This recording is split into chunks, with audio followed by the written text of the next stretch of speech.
How to turn on add default ending on CapCut app. Hello guys, so all what you have to do is simple. First thing, go to CapCut app. As you can see, this is the home page.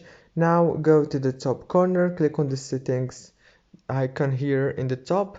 Now as you can see on this page, you will find many options and you will find the add default ending option right here. As you can see, now you will find it. As you can see, turn it off. Now all what you have to do is click on it and it's turned on.